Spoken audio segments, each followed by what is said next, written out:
Hi everyone, my name is Julia, and in this presentation I'll be talking to you about my study on the impact of canine interactions on anxiety scores over lifespan. The images used in this presentation were sourced from Canva, but some of them were also from my personal device as well. So the outline of today's presentation is looking at background and definitions. I'll then move on to talking about methods, results, future implications, which will also include a discussion and the limitations in the study, and I'll leave you all with a little take-home message as well. So I wanted to begin by talking to you all about why the topic is important to me. So I am a huge animal lover. I am a vegetarian, so animals have always been important to me. And on the left-hand side is a picture of my dog that passed away in 2019, and his name is Beans. My family got him during a difficult time in our lives, and he was very supportive. And then on the right-hand side is Luna, who's my current dog. I never thought I'd get a dog after Beans, but knowing how much I loved Beans, I wanted to give that love to another dog. And Luna has helped me through the course. I've had her for about a year. This is a picture of when she was a puppy, but by the end of the presentation, you'll see what she looks like now as well. And training her and raising her from a little puppy has been really useful in this study as well, to realise how much people can struggle sometimes with those sort of things. I will now move on to anxiety definitions. So when I talk about anxiety throughout the presentation, I'll be referring to the American Psychological Association definition and the National Health Service definition. I just wanted to note that I will be talking about acute anxiety, so not disorders of anxiety. Although they are important, this study looks at before and after anxiety and not the disorder of anxiety itself. So the APA definition talks about it being emotion, and symptoms including tension, worry, and high blood pressure. And the National Health Service, the NHS, talks about feelings of uneasiness, such as being afraid, worried, and this being in relation to a particular issue. So I will now talk to you about a brief background. So when I talk about the history now, I just want to give you a quick trigger warning. Do fast forward to about 40 seconds if you do find this triggering, but I will be talking about a dog being injured. So Florence Nightingale in the 1800s watched a couple of boys throw stones at a dog and injure the poor dog. The dog had a paw injury, but the owner wanted to hang the dog because he believed that he was really injured and he wanted to end his suffering. Florence Nightingale was able to convince the dog owner not to do this, and together they were able to help and heal the dog. She later on had a dream about becoming a nurse, and she pursued it and ended up using her love for animals with her patients and found that it did help in making her patients feel more comfortable. And then Dr. Levinson looked into animal-assisted therapy, and he was viewed as a founder of animal-assisted therapy. He looked at children specifically, and he found that children really benefited from being around animals. At first he wasn't taken seriously, but now he's viewed as the father of animal-assisted therapy. There have also been physiological responses noted by researchers when we do interact with dogs, and there's been an increase in oxytocin found. And for those of you that don't know what oxytocin is, it's just viewed as the love hormone, and it's usually released when we're intimate with others. And I'm sure many of you have heard the term man's best friend, and how it's often linked to dogs' loyalty and how they are viewed as a best companion for humans. I'll also quickly go over now COVID-19. This is quite recent, and the impact on dog ownership has been explored, and found that more people became dog owners during the pandemic. And this was because people were feeling lonely. They had to go through isolation, and many of them found that having a canine companion was really beneficial for them. This wasn't the case with every study, because one study, for example, Philippe et al., and I'm sorry if I've said that wrong, he found that it was actually a burden of responsibility. A lot of people were struggling, a lot of people were worried to leave the house, and having to take your dog on a walk added to that burden of responsibility. So I will now talk to you about some other previous research. So there is the research that's looked into physical and mental well-being and how that's been improved through interactions with dogs. There's also been touch versus non-touch interactions being explored. So this particular study found that although touch and non-touch interactions were both effective compared to the control group, touch was definitely viewed as more effective. But studies haven't looked into specific interactions like the current study will, and there's been no age comparisons. There's been a focus on people who are older or a focus on people who are younger. There hasn't been a focus on which interactions are more beneficial for each age group. The method of the current study was that participants were recruited through SONA, which is a student participant panel from the Bangor University, and also social media. So social media was Twitter, Reddit, Facebook, Instagram, all of those. And we also had posters that were in different vet clinics. There was 541 participants in total. 499 were female, 39 were male, and 11 were other. There was 2 different measures that we used. So we had the Comfort from Companion Animals scale, and that was a 13-item questionnaire, but we included 4 more, and that was just so that we could explore in more depth. And there was the current anxiety level measure, and this was a 16-item questionnaire. Our independent variables were time, activity, and age, and the dependent variable was anxiety scores. And we excluded people with a fear of dogs and allergies for ethical reasons. The 5 different groups of activities that participants could choose from were walking, petting, training, grooming, and playing. And we had 3 different age groups. So there was 18 to 35, which was classed as younger, 35 to 55 that were classed as middle-aged, and over 55 that were classed as older participants.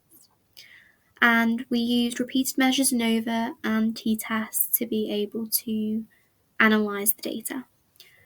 What happened was participants were required to give consent to participate. They then filled out the questionnaires. Then they had the option to sign up for stage 2 and 3, and then they were given a debrief. They then ended up doing the same with the consent. They took a questionnaire. They chose one of the activities, so walking, petting, training, grooming, or playing. They did another questionnaire, and then they did a debrief. And with all of that, we also included demographics so that we could look at age as well. And to be able to keep the data anonymous, we gave the clients a unique code as well. Moving on to what we found was that 485 participants were deleted due to non-response biased ones. And when I talk about non-response bias, it's just participants who were ticking the same answers, and it was very clear that they weren't actually answering the questions. And the general questionnaire suggested that 99% of participants believed dogs improved their mental health. 99% also believed dogs would be a good addition to therapy. And within that as well, 89% suggested they would be open to take part in canine-assisted therapy in the future. I've also included 2 statements here because we did give clients the option to write statements if they wanted to. The first one talks about a dog being reactive and causing the participant huge anxiety. And the second one talks about the participants' dog coming with them to therapy sessions and helping them open up. So this in itself shows that there is a difference in interactions and how they can have different effects. And it's important to acknowledge that dog characteristics such as dog reactivity could be a part of this. And moving on, when we looked at the interaction analysis, there were 38 participants left after outliers were deleted, and we looked at effective time overall on activity. This particular graph is looking at mean scores. So this was just to demonstrate that within each group there was a difference seen in the before and after. So the darker one was before and the lighter one is after in terms of the colours. And as you can see, for each one, there was a reduction in anxiety scores. However, When doing the ANOVA, it was demonstrated that petting and walking were the only canine interactions that suggested a significant effect on anxiety reduction. So this meant that training, grooming and playing, although the mean scores suggested there was a difference, it could just be down to chance. It could be that it wasn't actually significant. It could just be those participants that we had. And as I mentioned earlier, we had 3 different age groups, and petting was found to be the most beneficial for younger and older. Well, not found, but suggested. And then grooming for over 55s. But we couldn't draw any conclusions, and this was due to the sample size. So for grooming, there was only 1 participant, and that's why it was viewed as the most effective for over 55, as it had the highest mean score. And this was all based on descriptive analysis. The ANOVAs that were run suggested a significance in activity and time as well, but we couldn't accept the findings because of the really small sample size, unfortunately.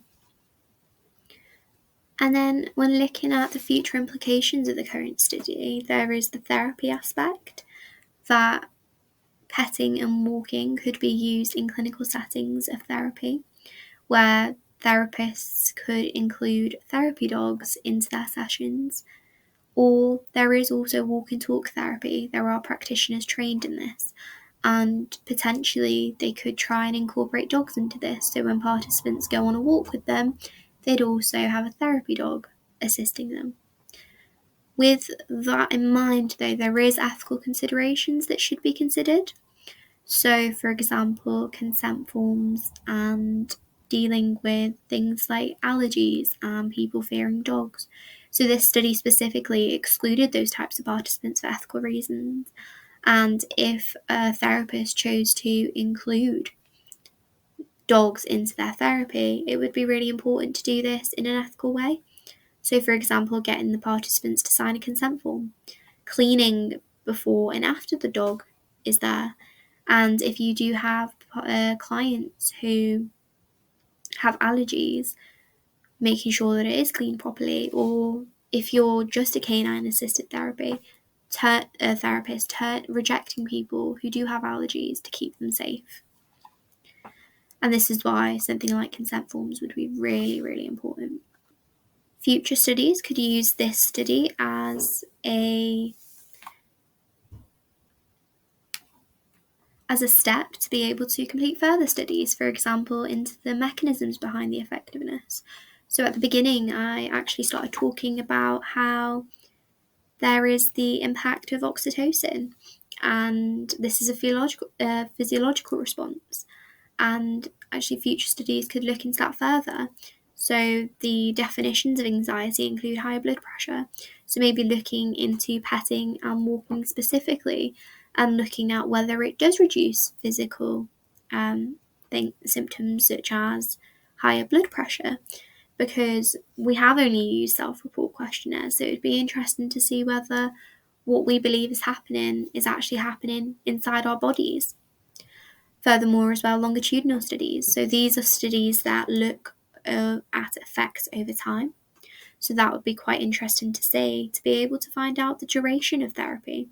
So there have been studies looking into cognitive behavioural therapy and how many sessions are most effective. So maybe looking at how long a participant would have to pet a dog or walk a dog for it to be impactful, or how many sessions a client would have with the dog walking them or petting them, to be able to find out which would be most beneficial, because it might be that 5 sessions is more beneficial than 3, and this would be really important to see for therapists. And then the limitations of the study. So I've already talked about sample size and how this has been an issue in the current study, especially when trying to look into age. However, if there was a longitudinal study, usually they don't include many participants, so this could also be an issue. Lack of control. So there was a lack of control for a variety of things. First of all, there was no way that I'd be able to tell whether participants completed the interaction or not. They may have just completed the questionnaire and lied. Another thing that I couldn't control for was extraneous variables. So, for example, weather. It might have been for walking.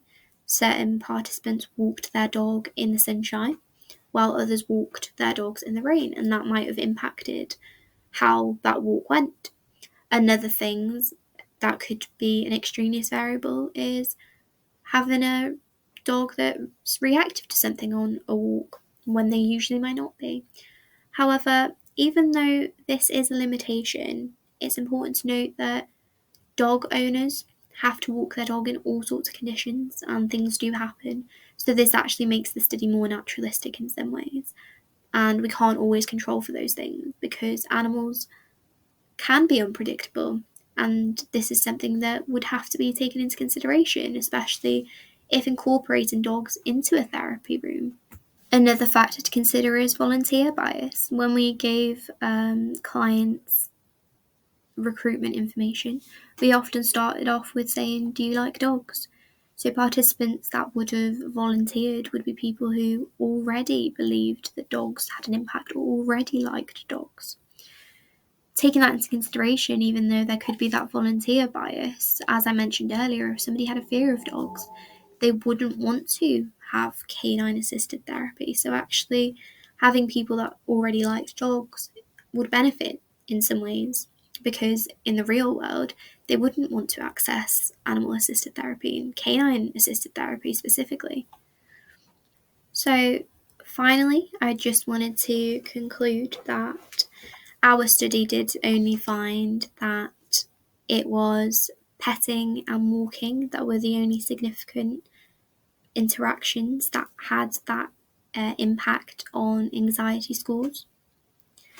And the other interactions of training, grooming and playing were not viewed as effective.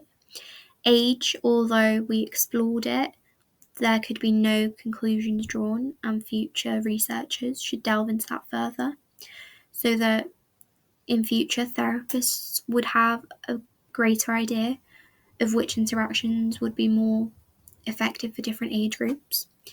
The study also would imply that with further research into the field, petting and walking could be used in therapy.